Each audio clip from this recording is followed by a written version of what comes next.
Hello दोस्तों, आपके अपने यूट्यूब चैनल सहज मैथ स्टडी में आप सभी का स्वागत है। आज हम हेरोन का सूत्र पढ़ेंगे। हेरोन का फार्मूला जो होता है उससे हम त्रिभुज का क्षेत्रफल कैसे निकालेंगे, तो इसमें हम सीखेंगे हेरोन सूत्र से किसी भी त्रिभुज का क्षेत्रफल निकाल सकते हैं, वो त्रिभुज चाहे जैसा हो। तो हमने यहाँ पर सभी प्रकार के त्रिभुजों को भी ले लिया है और एक एक करके हम देखते हैं जो हेरोन का सूत्र होता है ये किस प्रकार के त्रिभुज में लगाया जाता है। तो हम देखते हैं यहाँ पर सबसे पहले इसका सूत्र क्या होता है। तो यहाँ पर हम लिख लेते हैं सूत्र होता है, यहाँ पे लिखेंगे बराबर होता है फार्मूला, रूट में लिख लेंगे एस माइनस ए, एस माइनस बी और एस माइनस सी। ये इसका फार्मूला होता है हेरोन सूत्र का। तो इसमें ए होता है पहली भुजा, बी होता है दूसरी भुजा और सी होता है तीसरी भुजा। जब भुजाएं अलग अलग दी गई हों तो वहाँ पर इसका यूज़ किया जाता है हेरोन सूत्र का। और बाकी हम लगा सकते हैं सभी त्रिभुजों में, लेकिन इसका यूज़ हम करते हैं विषमबाहु त्रिभुज में। हमने यहाँ पर त्रिभुज ले लिए हैं। यहाँ पर हम देखते हैं 3 प्रकार के त्रिभुज होते हैं। ये हमने त्रिभुज ले लिया है विषमबाहु, ये त्रिभुज है विषमबाहु,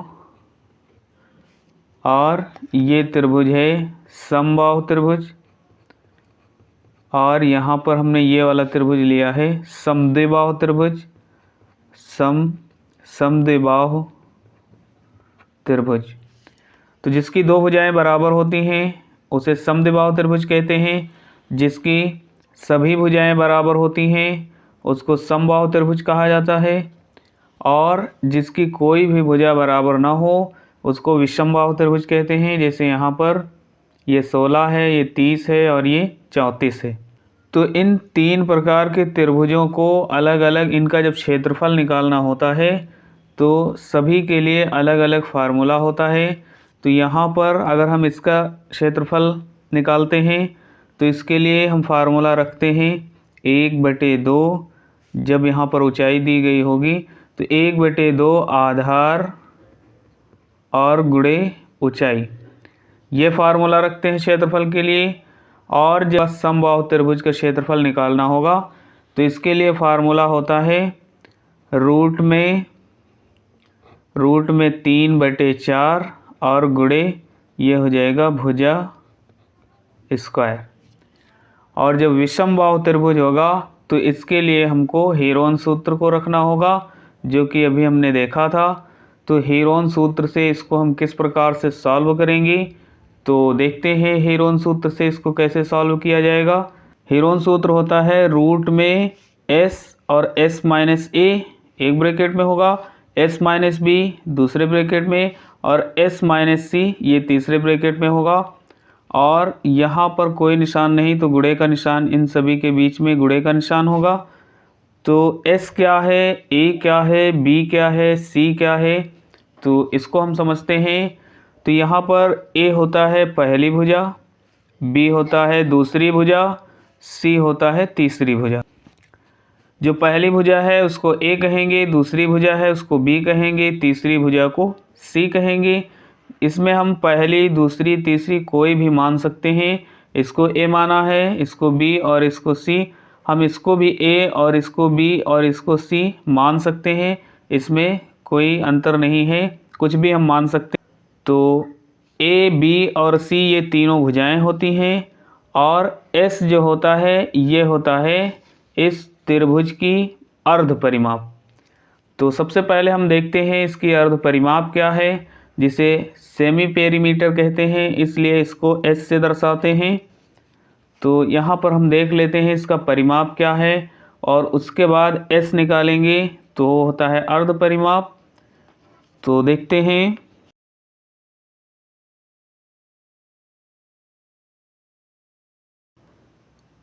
a प्लस बी प्लस सी। तो a प्लस बी प्लस सी तीनों को जोड़ेंगे और बटे में अगर 2 कर देंगे तो ये हो जाएगा अर्ध परिमाप। यहाँ हम लिख लेंगे अर्ध परिमाप। तो अर्ध परिमाप हो जाएगा a प्लस बी प्लस सी, तीनों को जोड़कर आधा कर देंगे तो अर्ध परिमाप मिल जाएगी।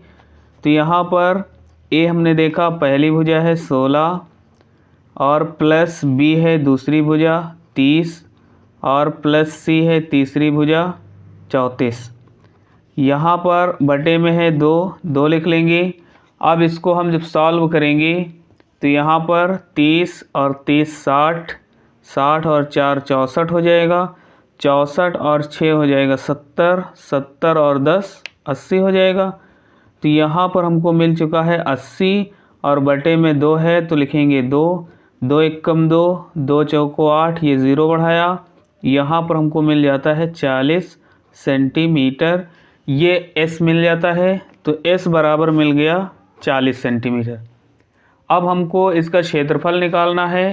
तो क्षेत्रफल के लिए क्या करेंगे, हीरोन सूत्र के आधार पर हम इसको सॉल्व कर लेंगे। तो देखते हैं, यहाँ पर बराबर हो जाएगा रूट में, देखो यहाँ पर दिया है S, तो S क्या निकल के आया है, S निकल के आया है 40, तो यहाँ पर रख लेंगे 40 और उसके बाद ब्रैकेट में दिया है S माइनस A, तो S का मान है 40, तो 40 माइनस A। अब A क्या है, A है पहली भुजा, B है दूसरी भुजा, C है तीसरी भुजा। तो 40 माइनस A, तो A है 16 इसलिए यहाँ पर 16 घटाएंगे। उसके बाद 40, क्योंकि फिर दिया गया है S माइनस B, तो अब B क्या है 30 है तो यहाँ 30 घटाएंगे। उसके बाद है 40 और इसमें से C घटाएंगे तो C क्या है 34, तो यहाँ लिख लेंगे 34। अब इसमें से हम माइनस कर देंगे और जब माइनस करेंगे तो यहाँ पर हमको मिल जाएगा बराबर रूट में 40 और कोई निशान नहीं तो गुणे का निशान होता है। तो 40 से जब 16 घटाएंगे तो 10 से 6 गया तो 4, यहाँ पर 3 है, 3 से 1 गया तो 2, यहाँ 24 मिला, गुणे इधर 40 से 30 घटाएंगे तो 10 मिलेगा, गुणे यहाँ 40 से 34 घटाएंगे तो यहाँ पर 6 मिलेगा।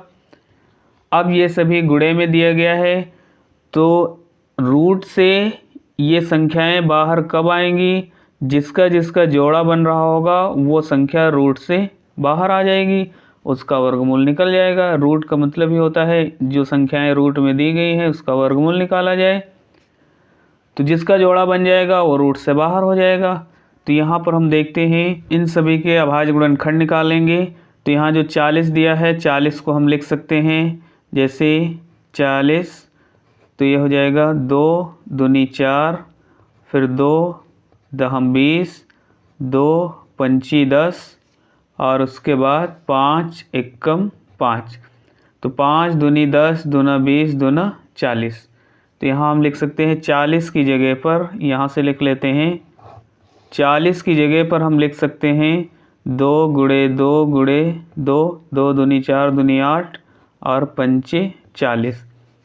गुणे में 24 दिया है तो 24 के गुणनखंड निकालेंगे तो हमको मिलेगा 2 दूनी 4 और 4 दूनी 8 और 8 त्रिक 24, 2 दूनी 4 दूनी 8 त्रिक 24। उसके बाद 10 के लिए 2 गुणे 5, 2 पंची 10 और 6 के लिए 2 गुणे 3, 2 तियाँ 6। अब हम इसमें देखेंगे किसका किसका जोड़ा बन रहा है। तो यहाँ पर हम देखते हैं इसका जोड़ा बन रहा है 2 2 का, तो ये रूट से बाहर हो जाएगा। उसके बाद 1 2 यहाँ है, 1 2 यहाँ है, इसका भी जोड़ा बन रहा है तो 2 इसको भी बाहर कर लेंगे। यहाँ पर एक ये भी जोड़ा बन रहा है तो गुणे में 2 फिर लिख लेंगे। 1 2 यहाँ है और 1 यहाँ है, एक और जोड़ा बन रहा है तो यहाँ पर भी 2 लिख लेंगे।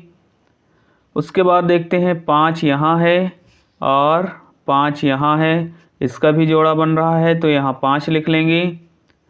उसके बाद क्या रह गया, यहाँ पर हम देखते हैं 3 है और यहाँ भी 3 है, इसका भी जोड़ा बन रहा है तो 3 लिख लेंगे। सभी का जोड़ा बन रहा है, इसलिए ये सभी रूट से संख्याएं बाहर आ गई हैं। अब हम इनको आपस में गुणा कर लेंगे इनका। 2 दूनी 4 दूनी 8 दूनी 16 और 16 पंचे 80 हो जाएगा। 80 और गुणे में 3 तो यहाँ 3 हो जाएगा और जब गुणा करेंगे तो 3 8 24 और ये 0 यहाँ बढ़ा लेंगे तो 240 सेंटीमीटर स्क्वायर ये इसका क्षेत्रफल निकल के आ जाएगा। तो हीरोन सूत्र से इस प्रकार से हम सवालों को सॉल्व करते हैं, उसका क्षेत्रफल निकालते हैं। दोस्तों वीडियो अच्छा लगा हो तो वीडियो को लाइक करिए, ज़्यादा से ज़्यादा शेयर करिए। चैनल पर नए हैं तो चैनल को सब्सक्राइब ज़रूर करें। मिलते हैं अगली वीडियो में, तब तक के लिए बाय बाय।